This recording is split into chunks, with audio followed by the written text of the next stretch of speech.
Okay, this is the second video in our Major League Commissioner series, and we're looking at NFL Commissioner Rodger Goodell. Now, Rodger Goodell's relationship with the NFL goes back to the early 80s. In fact, 1982. He's been involved with the league a very, very long time, as he started working as an administrative intern with the league at head office in New York in 1982. He would do that for a year before in 1983 he does the same administrative intern type role at the New York Jets organisation within the league.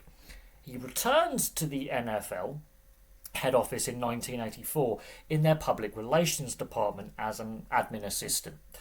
And his rise from in 1984 all the way up to 2001 within the NFL is quite rapid, because by 1987 he's been appointed an assistant to the AFC president Lamar Hunt. He then, by 2001, under the then commissioner Paul Tagliabue, is appointed executive vice president of the NFL and chief operations officer. So these are quite high up positions within the NFL. And it's 5 years later, in 2006, that he's elected Paul Tagliabue's replacement as NFL commissioner, taking on his role on September the 1st. And very, very quickly, he's a very, very busy commissioner, because in 2007, within a year of taking over as commissioner, he one of his first acts is to shut down NFL Europe. NFL Europe is no more. Now, the London Wembley series begins this same year, and we've discussed the London series to death. But in 2007, NFL Europe shuts down and the London series begins. And we will discuss the international games later on in this video.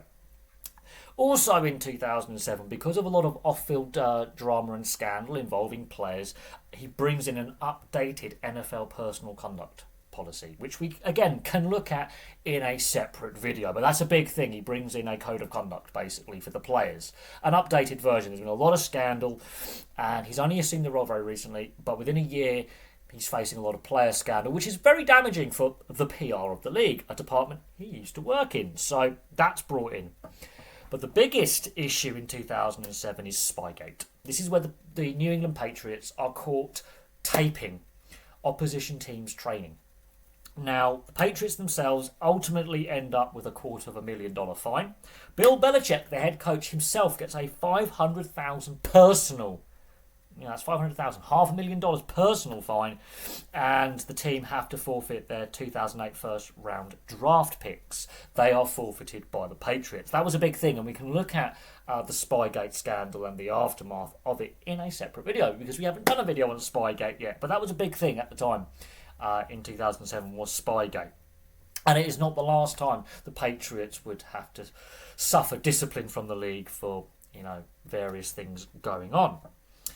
Fast forward a few years, 2011, the NFL lockout runs from 11th of March to the 5th of August, and we can look at the 2011 NFL lockout, which is something that has happened under Rodger Goodell's watch. There was a labour stoppage. Now, admittedly, it takes place in the off-season, so it doesn't impact the regular season and playoffs, but it is something that has been some labour unrest with Rodger Goodell as commissioner. So we can look at the 2011 NFL lockout again in more depth in another video. 2012, there's Bountygate involving the New Orleans Saints. Now, the New Orleans Saints basically paid bonuses to players for targeting other players, where they would deliberately try and hurt or injure opposition players, be it quarterbacks or wide receivers or running backs or whoever it was in attack and defence. There was bounties paid out. They would target certain players on opposition teams. Bountygate was a big scandal. And the reverberations are still being felt today, because there were some rule changes brought in because of Bountygate. There was also the NFL refereeing lockout as well in 2012, and they got replacement refs in. The refs went on strike, and over their CBA, very similar to the players' lockout the year prior, and they brought in lower level collegiate refs, and it was a bit of a mess. And we can look at the NFL referee lockout as well in another video. So this happened under Rodger Goodell's leadership. From 2013 onwards, the CTE lawsuit and related lawsuits have been ongoing, and we know obviously how severe concussions and brain injuries can be. We've discussed CTE and head injuries on this channel to death, and how various sports and various pro sports leagues around the world are dealing with concussion with various stand-down periods, health checks, lawsuits, and changing of rules to protect players. The CTE lawsuit and the payouts, that's still an ongoing thing. There's still controversy surrounding it, and the position that the league has taken at various times in regards to admission of CTE, it's a mess. They're not the only league that has to deal with it. The NHL's had to deal with it as well. And there's been times where the NFL has basically denied CTE exists, and then in 2013 onwards they admitted liability. Basically, there have been payouts. There's been complaints about the value of the payouts to ex-players and ex-players' families, but it's an ongoing thing, and we can again look at the CTE lawsuit and the related outcomes from that. 2015, the Patriots come back again with Deflategate. Now, this dragged on for a long time into 2016, Deflategate. Tom Brady got suspended, and again there was more spotlight put on the relationship between the league and the Patriots, and how the Patriots went around certain activities.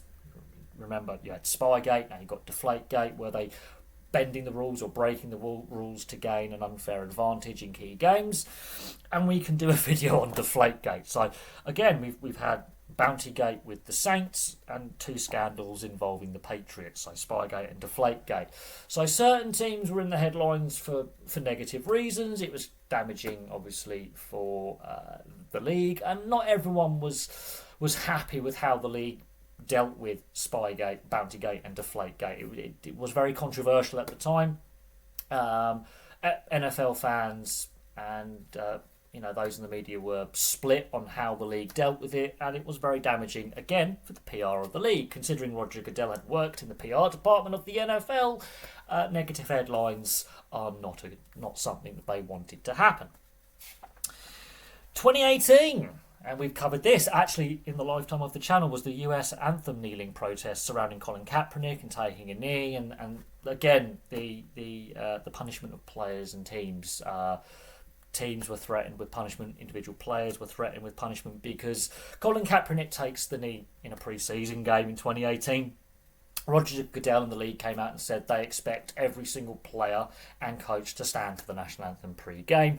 It created a very divisive debate around the right to protest and how you protest, the use of national anthems in domestic sports in the US. That position would change a couple of years later in 2020 during the Black Lives Matter protests. But 2 years prior, the league took a hard line on players protesting during the anthems. So it was divisive then, it's still divisive now. Colin Kaepernick's career suffered as a result. Other players got fines and suspended, but Colin Kaepernick was the first player when he was playing for the 49ers, he took a knee, and it sort of went from there.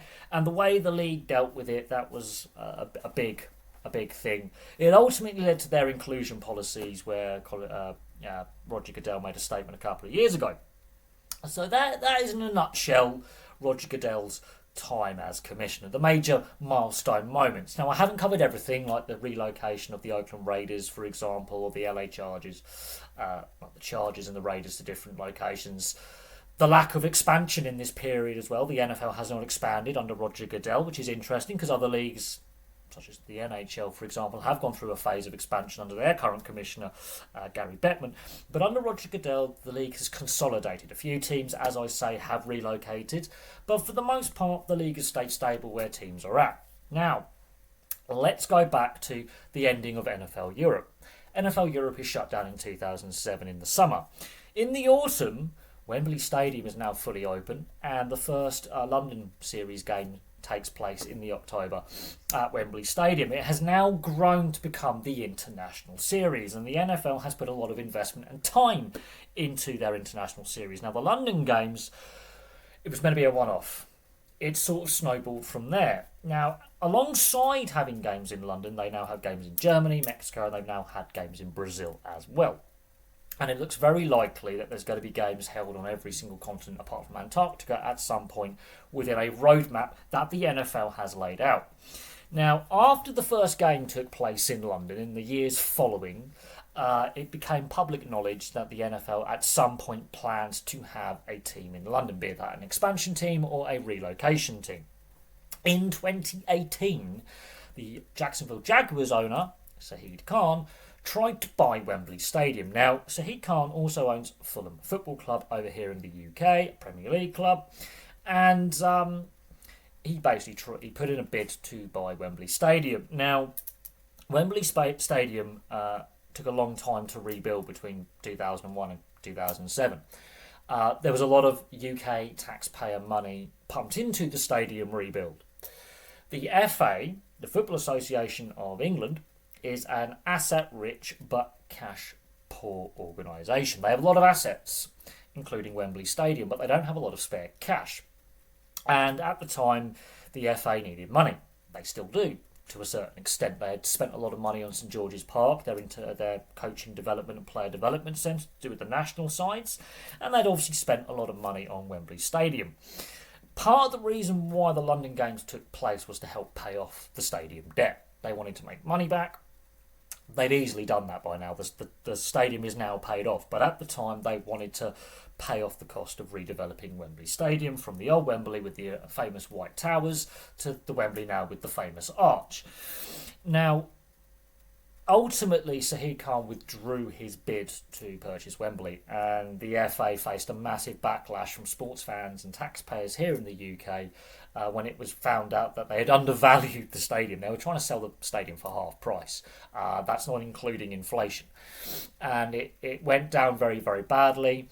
The negative press that it attracted caused a lot of reputational damage to the FA, and ultimately Shahid Khan withdrew his £600 million bid to buy Wembley Stadium, and again we covered that on the channel back in 2018.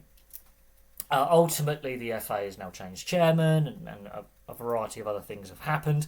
The Jacksonville Jaguars still suck as a team. They haven't been very good during this period. What is interesting is the Jacksonville Jaguars have played the most games in London. So that is interesting, and the talk of having a team based in London hasn't gone away. It still is ongoing. Now, the economics have changed from that first initial idea that was presented back in the 2000s of having a team in London. The NFL planned to have a team in London by now, and Rodger Goodell's come out and said that was a plan. By, I think it was 2008, 2009, but they wanted to have a team in London. There was a thing called the global financial crash that happened, and it's sort of been kicked down the road. Now, games are no longer just played at Wembley. They've also been played at Twickenham, which is the home of the RFU.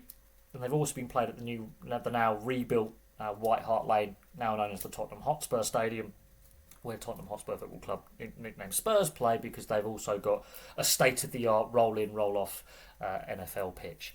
So there's now 3 games in London, down from 4. There's now 1 game in Germany. They've started games in Germany. They've played, I think, in Frankfurt and Munich.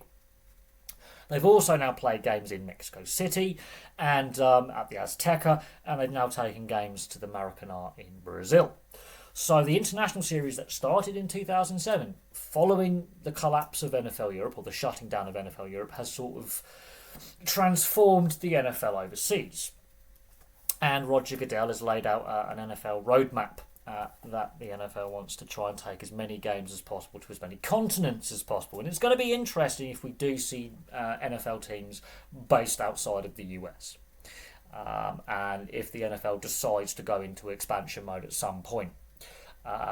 It will also be interesting to see if not only fans buy in, but then not only buy in, but then you can grow the fan base on a more organic, we have our own team in our own city.